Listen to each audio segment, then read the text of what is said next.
Muy bien, damos inicio entonces a la clase del día de hoy. Estamos en el curso de Administración 2 y vamos a ver la segunda parte de la guía de estudio número 4. Recordemos que estamos hablando, esta unidad nos ha permitido conocer y poder estudiar respecto a lo que son los documentos administrativos del hotel. Y respecto a los documentos administrativos del hotel, pues vamos a ver. eh, Hemos visto, hemos visto los documentos de los distintos departamentos. Entonces, vamos a seguir viendo algunos de ellos. La clase pasada estuvimos hablando de algunos documentos contables, cuáles son las características de estos documentos contables. Entonces, vamos a iniciar. Vimos en la clase pasada entonces qué es un documento mercantil, la clasificación de los documentos.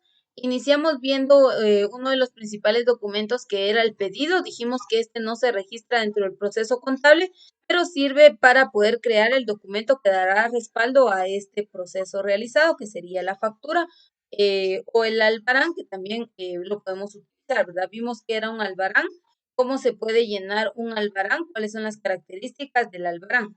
También hablamos respecto a lo que es la factura. Respecto a la factura, hablamos de que hay diferentes modelos. Aquí vemos un modelo que puede ser llenado de manera manual y pues que ahora se ha actualizado todo en sistema, ¿verdad? Ya hay facturas electrónicas. La mayoría de comercios o empresas pues se utiliza este tipo de documentos que sería una factura electrónica, como la tenemos en pantalla. Por ejemplo, si usted va a un supermercado, le entregan una factura electrónica.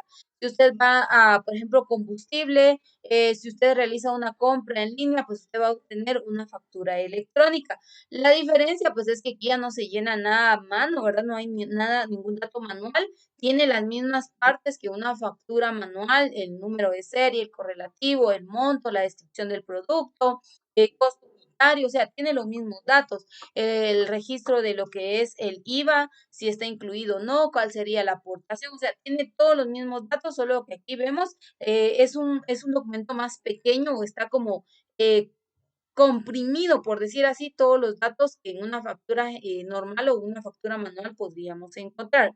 Este fue el documento que vimos la clase pasada y ahí nos quedamos. Y vamos a ver ahora los documentos de cobro o pago. Uno de los principales documentos de cobro o pago sería el recibo. ¿Sí? Como uno de los principales documentos. Entonces vamos a ver qué es un recibo. Repito, yo les estoy presentando algunos modelos. No crean que solo estos modelos existen o que solo con estos modelos podemos trabajar. Definitivamente no. Entonces, vamos a ver algunos modelos que podemos utilizar.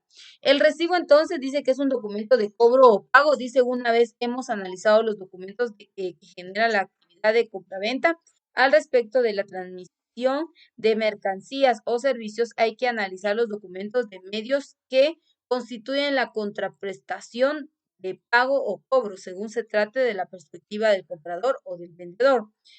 Todos estos documentos suponen una modificación del patrimonio empresarial y por lo tanto constituyen hechos contables. El recibo es el documento que emite quien cobra una cantidad de dinero. O sea, emite quien cobra la cantidad del dinero, ¿sí? Si usted está cobrando, bueno, vaya preparado con su recibo, ¿verdad? Que se lo va a llenar la persona que le va a pagar a usted la cantidad del dinero que adeuda. Entonces tenemos que tomar en cuenta este primer dato. Dice que el recibo es el documento que emite quien cobra una cantidad del dinero, ¿sí?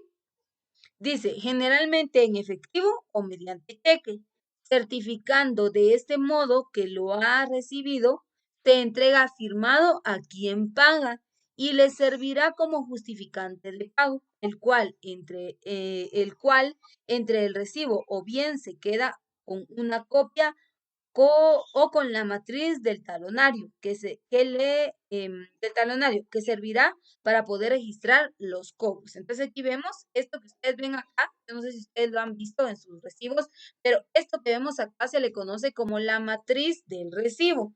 Tiene las mismas partes o de una manera más resumida lo que vamos a encontrar acá. Vean, aquí está. Recibo número, es muy importante que haya una numeración, un código, una serie, tiene que haber una numeración. Dice localidad de expedición, fecha de expedición, vencimiento, importe. En quetzales, aquí va a aparecer el dato en quetzales. Por ejemplo, si en quetzales va a ser el signo Q100.00.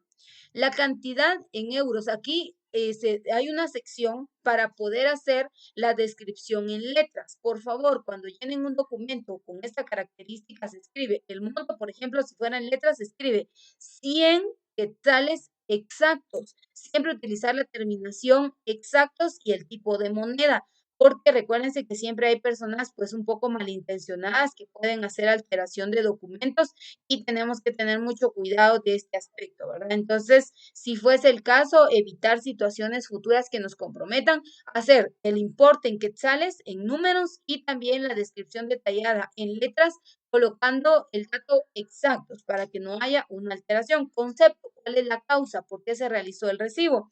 El nombre y domicilio del receptor y los datos también del emisor firmado. Estos mismos datos van a ir en esta parte de la matriz del recibo.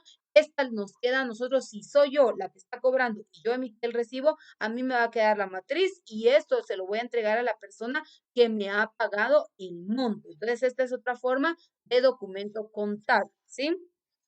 Vamos a ver un siguiente documento. Dice el recibo domiciliario, domiciliario, ¿verdad? Domiciliado. ¿A qué se refiere este tipo de documento? Dice, es uno de los medios más utilizados de pago y de cobro por ser rápido, cómodo y además tiene pocos gastos. Quien se encarga de la gestión de estos recibos es la entidad bancaria del vendedor a partir de la información que le proporciona el mismo vendedor sobre sus clientes, nombre, domicilio, concepto de cargo, importe, fecha de cobro y los datos bancarios del cliente.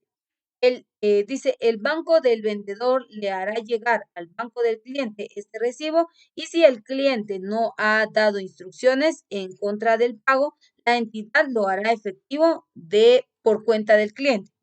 Dice, vamos a ver aquí, permítame, voy a bajar acá, aquí está el documento.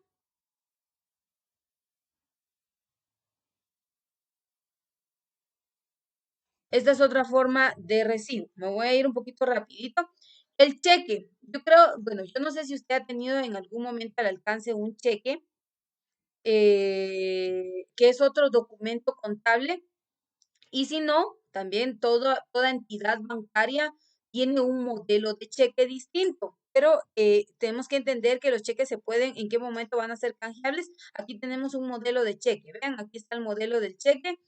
Cada entidad bancaria va a tener su logo, su membrete, la descripción del banco, los datos que se deban llenar, el número de serie, etcétera, etcétera, la fecha, entre todo, ¿verdad?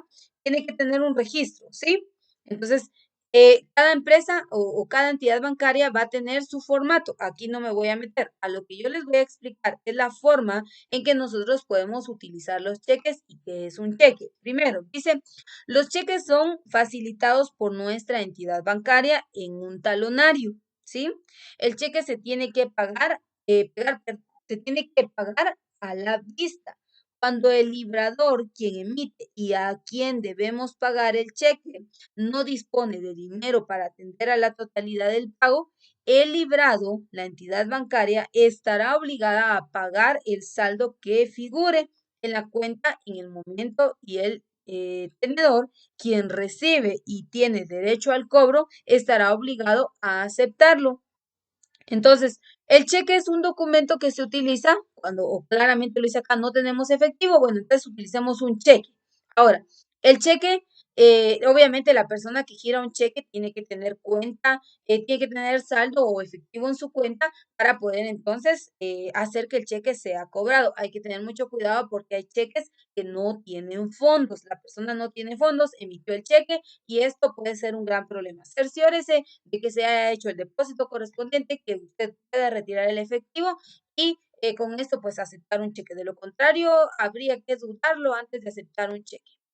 Ahora, ¿cómo podemos canjear un cheque? Están los cheques al portador el cheque nominativo, está el cheque de una persona determinada y está el cheque cruzado. El primero, cheque al portador. ¿Cómo es que se canjea o se puede cambiar en el banco este tipo de cheque?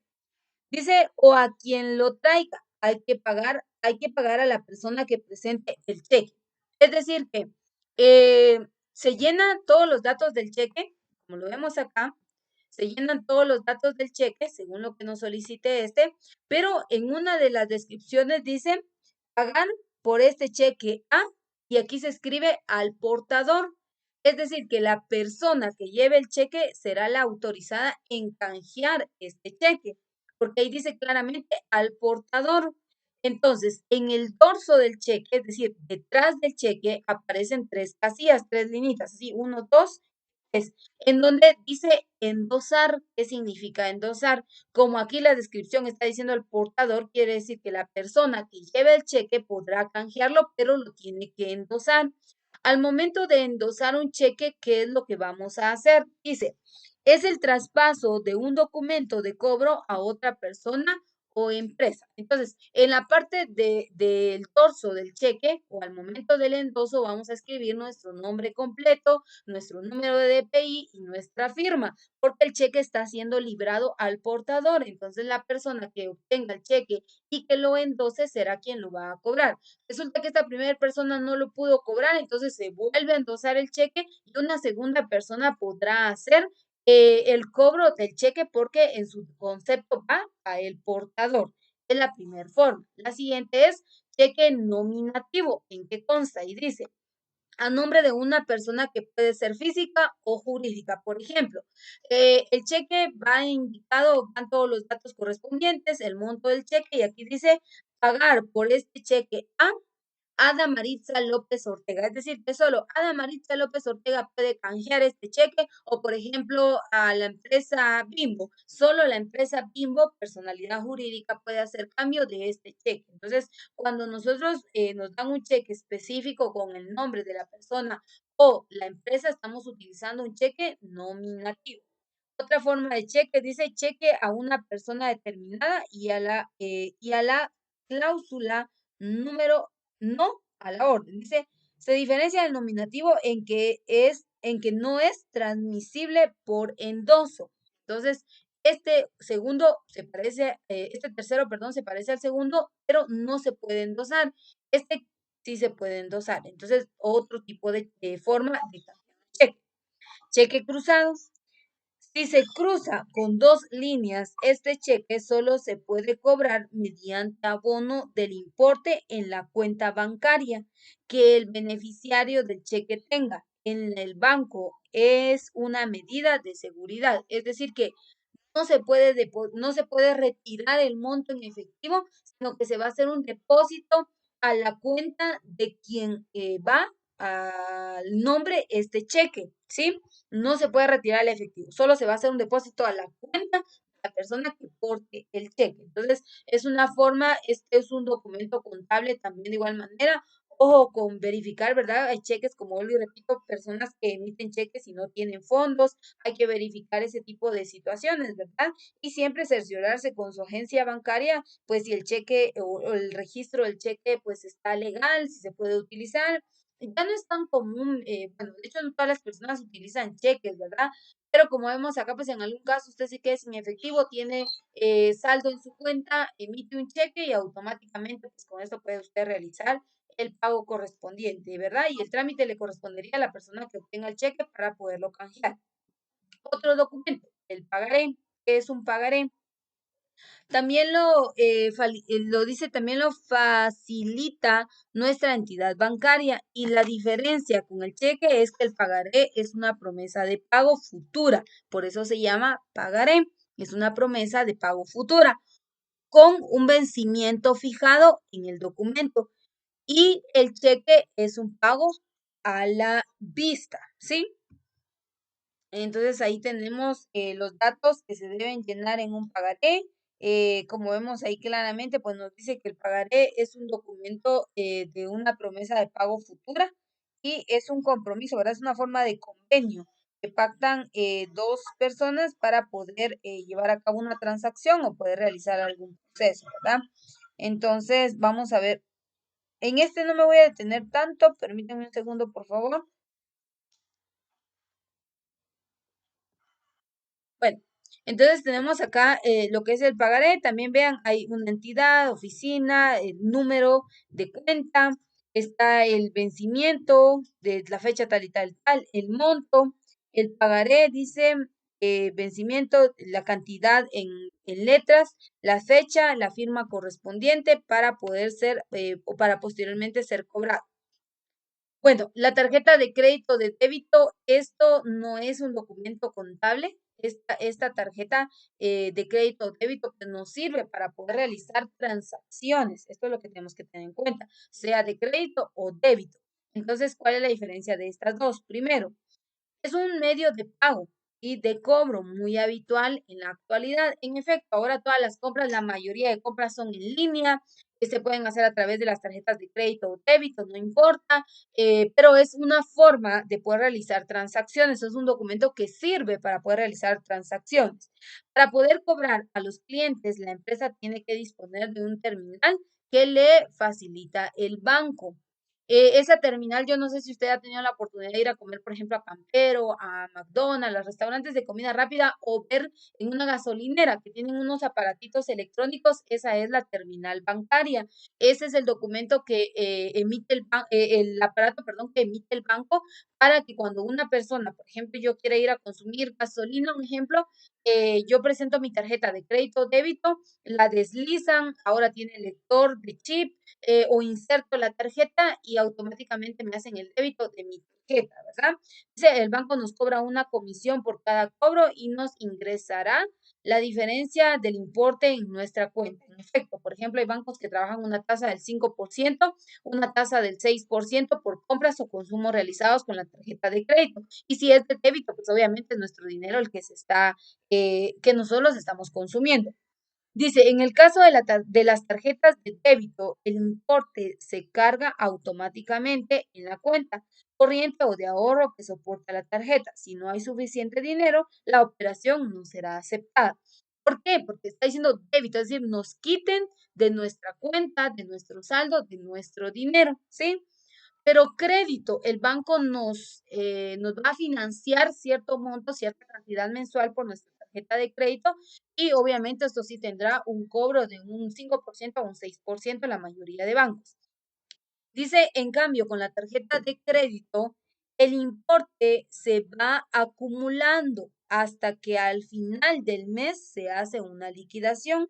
Únicamente en el caso de que se haya superado el límite de gastos autorizado es cuando se denega la operación. Entonces, acá la diferencia pues es que el banco nos va a proporcionar este documento y si nosotros no tenemos dinero propio, el banco nos va a afianzar o nos va a prestar el dinero, pero a fin de mes nos van a hacer el cobro de los consumos realizados. Dice, los pagos de tarjeta de crédito se han de justificar no únicamente con el extracto bancario en el que salen todos los cargos, sino también con los documentos justificados de estas utilizaciones de la tarjeta. Es decir, que nos van a entregar a nosotros un estado de cuenta de cuáles fueron nuestros consumos, cómo estuvimos nosotros trabajando, qué pagos realizamos con nuestra tarjeta, para posteriormente realizar el pago general de nuestra tarjeta de crédito. Hay diferentes empresas bancarias, ¿verdad? Y cada una de ellas pues tiene sus políticas, ahí no nos vamos a meter. Algo muy importante también que tenemos que tener en cuenta respecto a los documentos contables es lo siguiente. Existen documentos contables internos y documentos contables externos. ¿En qué se basan estos dos? En primer lugar, dice, todos los documentos de tipo contable sirven de respaldo o transacciones que realiza la empresa y se utilizan en la contabilidad para calcular ingresos, egresos y patrimonios. Sin embargo, es importante que dentro de todos los documentos contables identifiques dos categorías, los internos y los externos. Vamos a ver en qué se basan los primeros, documentos contables internos. Muy bien. ¿Qué dice que son los documentos contables internos? Nos dice lo siguiente. Estos documentos se elaboran directamente por quién? Por la empresa y se priorizan a la hora de llevar la contabilidad. Dentro de ellos están la factura de venta, recibos de cobro, presupuestos, vales, recibos de pagos, entre otros. Es decir, los documentos contables internos son los que la empresa elabora, los que la empresa crea y emite a las personas. Por eso se llaman internos y se van a priorizar al momento de llevar la contabilidad. Y ahí tenemos algunos ejemplos de estos. Pero también están los externos. Dice los documentos contables externos. Dice los documentos externos también se tienen en cuenta en la contabilidad, no se ignoran, se registran. Pero la diferencia con los internos es que, como su nombre lo indica, son elaborados por otra empresa y por otros u otro servicio que se adquiera para nuestra empresa y que no tenga parte de la estructura interna de la compañía. Es decir, que los van a elaborar otras empresas y nos los van a hacer llegar a nuestra propia empresa. Esos son los externos. ¿Qué ejemplos de estos documentos podemos ver? El recibo de caja, el comprobante de pago, comprobante de devolución, consignaciones, letras de cambio, facturas de compra, entre otros. ¿Sí? Este es otro tipo de documento o cómo es que se pueden manejar los documentos contables internos y externos. También, algo muy importante,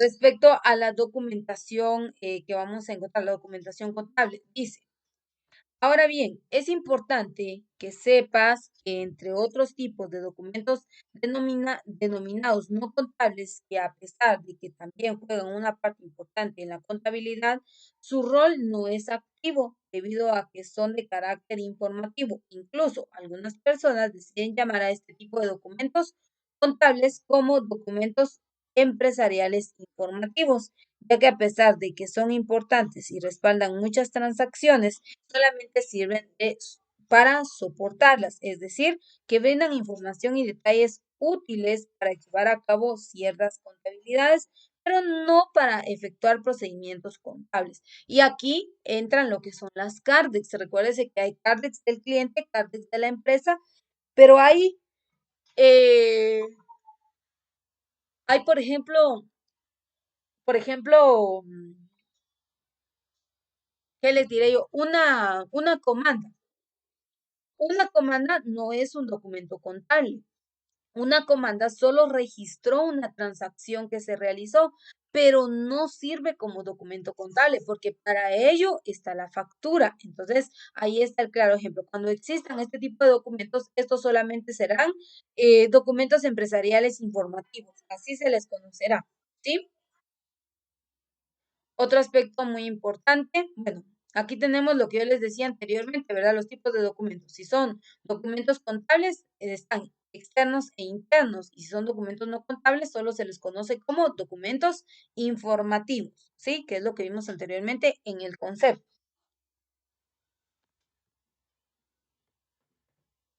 Ya hablamos de qué es el recibo, lo vimos anteriormente. Acá nos complementa un poquito la información porque nos dice, bueno, hay recibos de caja de ingreso, recibo de caja de egreso, hay recibos de alquiler, recibo de depósito de cuenta corriente, recibo de depósito de garantía, recibo de depósito de custodia, recibo de depósito a plazo fijo, recibo de depósito judicial. Hay diferentes tipos de recibos. Recuérdese que el recibo es un documento de eh, compra-venta, ¿sí?